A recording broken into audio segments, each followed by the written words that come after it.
you must be already having some basic idea of geography optional.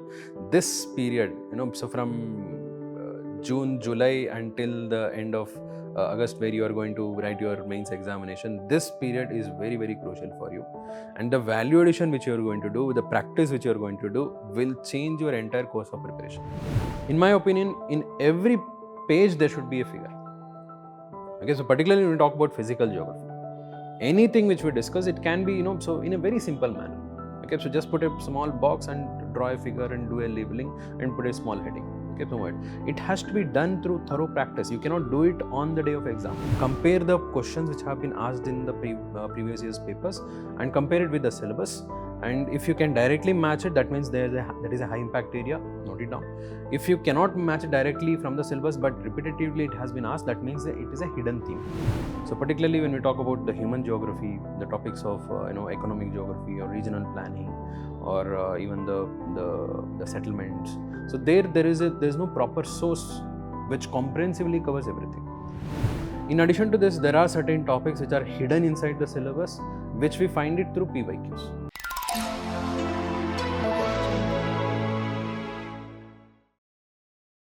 Hello and welcome to this special edition of Vision IS related to Geography Optional. Today we will discuss about how to approach to this upcoming mains for Geography Optional with an esteemed faculty of Vision IS, Rajesh Sir. Welcome, sir. Thank you, Kapil. Sir, before we start with Geography Optional, let's talk about optional per se. So what is the importance of optional subject for mains exam? Yes. So the results are just around the corner, and everyone are preparing specifically for mains now. So out of 750 marks in mains written part, 500 marks is carried by optional. So that means it has a significant amount of weightage in the mains examination written part. The most important part here is, out of 500, there's a very high potential for scoring. So if you compare with the GS papers, the 4 GS papers, each paper carries 250 marks. So it will be considered as a very good marks if one scores 100 out of 250. Okay, let's say if somebody is scoring above 400 out of all the 4 papers together, so it will be considered to be one of the top. But if somebody is scoring 100 in optional, so it is considered to be a very poor performance. Okay, so one can easily score above 125, and if some effort is done, and if everything goes fine, it will definitely cross 140 out of 250. So a good score in optional is considered to be 280 out of 500. So 280 out of 500 is something like disproportionately highly, so significant compared to its weightage.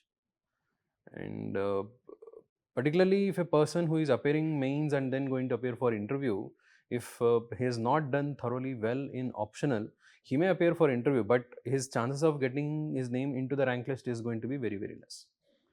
So for mains examination, optional is the decider. One has to do well for sure in optional if one is aiming to get their name in the rank list. Definitely, sir. Sir, and if we look at Geography Optional, so what have, like, it is a very popular optional, right? So what has been the trend related to Geography option in last few years? So geography as a optional subject, if you see, so it is very attractive to a large category of aspirants. So even the science background students feel that it is scientifical, rational, and even the humanity background students will see, so there is an element of, so expressiveness here. Okay, so it's the combination of both scientific temperament as well as, so there's a expressiveness of the humanities background coming here. So it becomes attractive for a wide category of students, and it has been chosen by many number of aspirants who are preparing for UPSC civils. And if I talk about the scoring part, it has been consistently performing well. Okay, so and we usually see every year the toppers scoring above 300. This year it has been a little bit, so the optional scoring has been tricky. That was common for every optional. Okay, but still we have heard aspirants scoring about 280 and up to 285 and above. So consistently it has been doing well. Okay, so one of the most preferred optional is geography. Yes. So as you said, it's one of the most preferred optional. But like whenever you talk to some student with geography optional, they always have some complaint case, ye challenge, this has this challenge. So what is the basic or what are the basic challenges geography optional student will face in general for means? Okay, so let me first list the important challenges any geography optional student faces. The first one is the coverage part. So if one goes through the syllabus part, there's a lot of topics mentioned in each of the units, and it becomes very difficult for the student to cover each and every topic which is mentioned in the syllabus. Giving a wide coverage itself is the main challenge. In addition to this, there are certain topics which are hidden inside the syllabus, which we find it through PYQs. Okay, so students feel it like this is like out of syllabus, right? So this is not supposed to have been asked these questions, and they feel it. Okay, so but if we have to observe very closely for this, so coverage is the major part where students feel a major challenge in covering all the topics required for so the optional preparation from the syllabus and beyond the syllabus. Second important challenge is lack of sources for certain particular units. So particularly when we talk about the human geography, the topics of economic geography or regional planning, or even the settlements. So there's no proper source which comprehensively covers everything. And there's one more important challenge related to Indian geography. Indian geography, the topic, the syllabus is very dynamic. Questions are dynamic, but the textbooks which we have is like little bit static in nature. So in this context, it becomes difficult to have a proper source for this, which the students find it very challenging. And the third important part is so the students fail to interlink the various different topics within the syllabus. Okay, they try to study in silos, and they give more focus on the physical aspect and less focus on the human aspect, as well as Indian geography. So that interconnection, they fail to do that. And giving more weightage to physical geography and less to human as well as Indian geography is another major so challenge, which becomes so visible in anyone's score. Okay, so and other than this, so practicing answer writing and how to improve the answer over a period of time, so all of this becomes a little bit so challenging So, task. sir, in the light of these challenges, what should be the ideal strategy for a geography optional student, or how should a student of geography optional approach this upcoming means of 2025? Okay, so particularly those who are going to appear for 2025 mains, so I have few suggestions. So first one is regarding the coverage. Okay, so and honestly, it is practically impossible to cover everything related to geography. That is really impossible.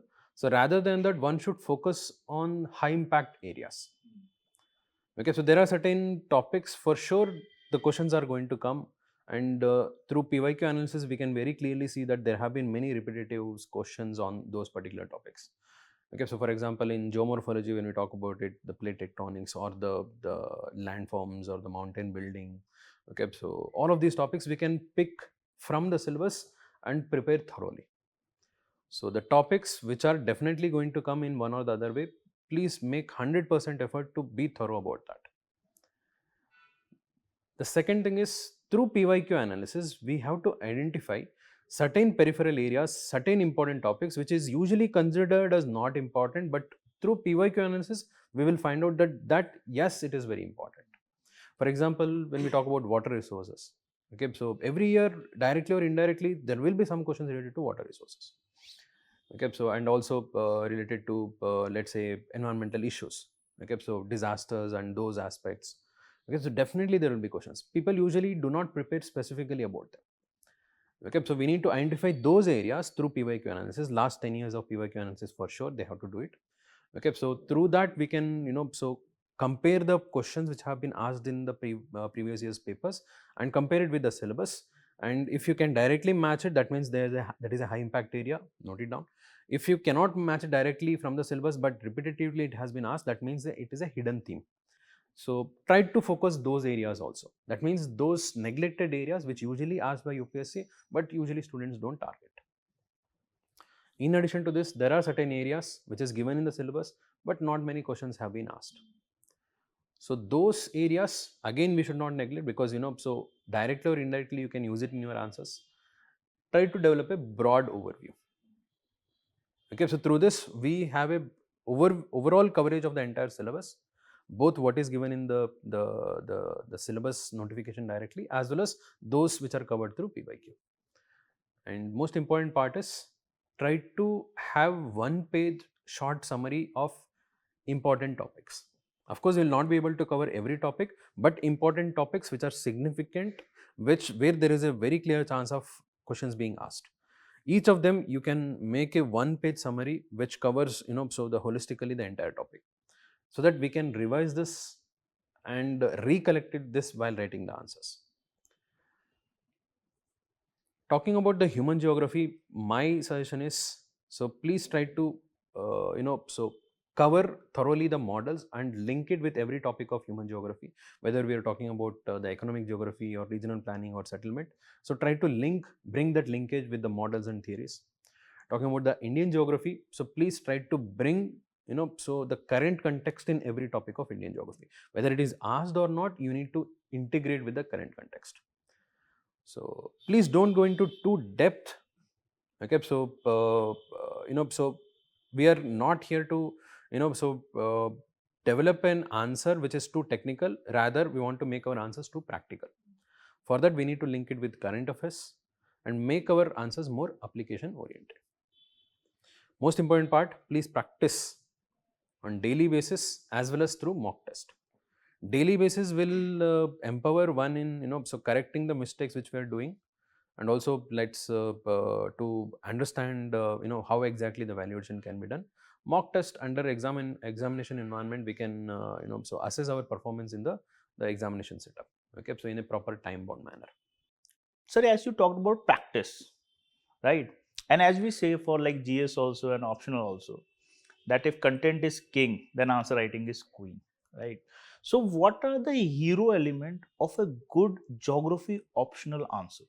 One of the most important aspect of answer writing in geography optional is value addition. So we need to bring as much value addition as possible in the answer. So the students tend to focus more about the content. They try to so write every relevant aspect and give less importance to the value addition. Value addition in the sense I'm talking about the supportive content, the examples, the case studies. Very importantly, whenever we are discussing some theoretical aspect, it has to be justified with example. That will make the answer more relevant. And wherever there is a scope, let's say there is a more elaborate discussion, please try to bring a case study, a short paragraph of case study elaborating the context. So that will make your answer more relevant. In addition to that, the facts and data. Okay, so particularly when you talk about Indian geography, so which is so no, I can say it's fact heavy. So we can note down the important facts under different sections. Let's say the facts related to agriculture, the facts related to industry, the facts related to transportation. Within that, the subdivisions in each of the topic. Okay, so we can discuss the data from the economic survey, and as well as some of the reports. Let's say agriculture ministry's report. So if one can collect this data and use it in the answer is going to be so pushed from the average to above average. You need to bring as much as possible, particularly in introduction itself. If you can bring a data or a fact through introduction and justify, so that will save a lot of time, because you may bring a very elaborate and good introduction that will take, let's say, one paragraph or half page. The same thing can be justified by a single statement of fact. And the third important aspect is figures. In my opinion, in every page there should be a figure. Okay, so particularly when we talk about physical geography, anything which we discuss, it can be so in a very simple manner. Okay, so just put a small box and draw a figure and do a labeling and put a small heading. Okay, so what it has to be done through thorough practice. You cannot do it on the day of exam. While reading the notes, while revising the notes itself, while practicing the answer itself, that time itself we have to do this. Every figure, every so a representation adds value. And of course maps, both India map and world map. And here, so one thing as different from GS, where we try to draw the entire India map and entire world map together. Here you have to go a little bit more advanced. Okay, so if it is about India map, so if it is particularly regarding the Indian geography question, you can draw regional maps. Let's say we are talking about so the floriculture in northeastern region, you can just draw northeastern region. Okay, so or you are talking about the cotton cultivation in the Maharashtra region, you can just draw the Maharashtra region. That makes your answer a little bit more advanced than GS. And even in the case of world map also, the regions alone, focusing on the regions. And other than that, of course, so the flow charts wherever it is possible. Okay, so and it has to be justified. Like you cannot replace the main content with the flow chart. Flow chart is just something which is addition. So this is the first main aspect, is value addition. The more you make your answer good in terms of value addition, the better it is going to be, because the main content, there is always a limitation up to which you can push the marks. The next level, you can take it up only through value addition. In addition to this, one more thing I would like to tell is the interlinking. Okay, so student, when they write physical geography, they focus only on physical geography. Yes, you start with the physical geography, but as you develop the answer, try to link it with the human geography. Okay, and world geography, try to link it with Indian geography. When we talk about Indian geography, of course, we focus on Indian geography. But when we talk in a broader perspective, we have to see the world's connection. Okay, that interlinking of different topics is very, very important. For that, one has to be very thorough with the syllabus. Very thorough with the syllabus, very thorough with the subtopics also. So then the interlinking becomes easier. For physical geography, my suggestion is try to write the answer within the time limit, because physical geography, people don't find shortage in terms of content, they find issue in terms of the time limit. For human geography, integrate the models, theories, and make your answer more application oriented. And for Indian geography, current context. As much as possible, current context, and as much as possible, the data. Okay, so and one more important part is the question number selection, because other than the question number 1 and question number 5, which question you are going to choose among 2, 3, 4, and 6, 7, 8? You have to do this practice beforehand only, because you might be thinking that you are good in physical geography, but actually when you start writing, you will understand that you are scoring well in human geography, right? So that question selection becomes very much significant, and try talk to any of the previous selected candidates or the previous candidates who had written mains, and understand in which part the scoring was well. Okay, so that you can strategize the question number selection, and so optimize the scoring over there. So, sir, as you have talked about the challenges related to geography optional, strategy that must be there for this year mains exam, and also about answer writing, and we have tried to integrate all this in our upcoming mains advanced optional geography course, right? So, can you tell our viewers what is this course all about and what student will gain out of it for this mains? Yes.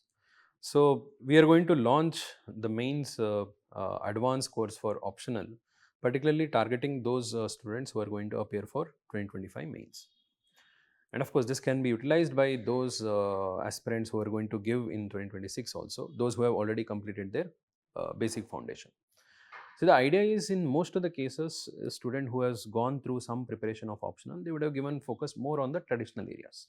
Traditional areas covering particularly the physical geography aspect, okay, whether it is world as well as India. Okay, so we want to cover through this program those neglected but high impact areas. Okay, so we will give preference to those neglected areas, particularly human geography. Okay, so in that, economic geography, and so the regional planning, and in Indian geography, we are talking about agriculture, industries, transportation, and contemporary issues, which are usually neglected. We want to give preference over there. The second one is, we want to go a little bit in advanced manner and discuss those topics which are part of the physical geography, which are traditional areas, and bring interlinking. Okay, so because when a student studies from a basic foundation point of view, they fail to interlink. Okay, now you have a broader idea. Let's go in little bit advanced and bring that interlinking of different topics. And most important aspect here is current updation. Many topics of geography optional syllabus require current updation, whether it is agriculture or industries or transportation or resources or even the contemporary issues. Okay, so there we need to update those who have already done this course and give them the latest updation with latest case studies, latest examples. Okay, so and the latest collection of data, facts, and all of this we want to do it through so a thorough exam orientation based on the PYQ analysis, and last 25 years of PYQ analysis will be done to select the high impact areas and focus our so classes mainly for the 2025 mains. In that context, we would also want to focus on answer writing. The classes will be done in the manner of question and answer format, focusing mainly on how to make the answers better and enrich the answers over there. For this, we have allocated around 20 plus 2 classes, 20 classes targeting specifically value addition here, and plus 2 classes for mapping part. We have a compulsory mapping question in Indian geography. So, we want to update with some of the latest current affairs related locations, so that students get the good advantage here. And in addition to this, there is also availability of test series if one is opting for test series along with this. So they can also match this value addition along with the test. They can thoroughly cover one particular part and then go and write the test and bring it to us. We can do evaluation and give a feedback about that.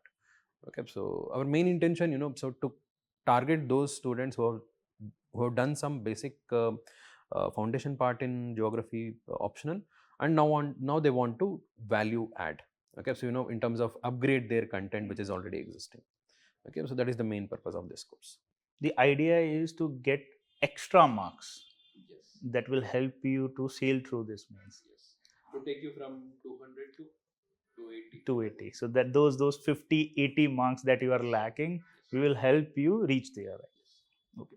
Sir, coming to the end of our session, motivation is something that is very difficult to maintain. Provided the days that are left, students have to maintain, balance between GS and optional also. So specifically for geography optional students, like because geography is also a little bit vast, it's not like limited. So how to maintain that motivation? So those who are going to give this mains 2025, and particularly who have chosen geography optional, I would like to tell, like, you must be already having some basic idea of geography optional. This period, so from June, July until the end of August, where you are going to write your mains examination, this period is very, very crucial for you. And the value addition which you are going to do, the practice which you are going to do, will change your entire course of preparation. And this is going to be a game changer. This itself should be a main motivator for you. In addition to that, of course, geography optional has a huge role in general studies. It carries nearly 100 marks in GS1 and nearly 60 marks in GS3, including environment, disaster management, and agriculture. So, if you thoroughly cover this, your 160 marks is done over there. Okay, so again, this is a major motivation factor. And the third point is, of course, the love for the subject. Okay, so if at all you are genuinely studied this subject, okay, so give your best, it will not leave your hand. Okay, तो वापस आपको returns मिल ही जाएगा. Thank you so much, sir, for guiding our aspirants. So aspirants, I hope now you have a good idea how to approach geography optional for upcoming mains examination. And if you want to know more about Vision IAS Mains Advanced Course for Geography, please do visit our website. Thank you.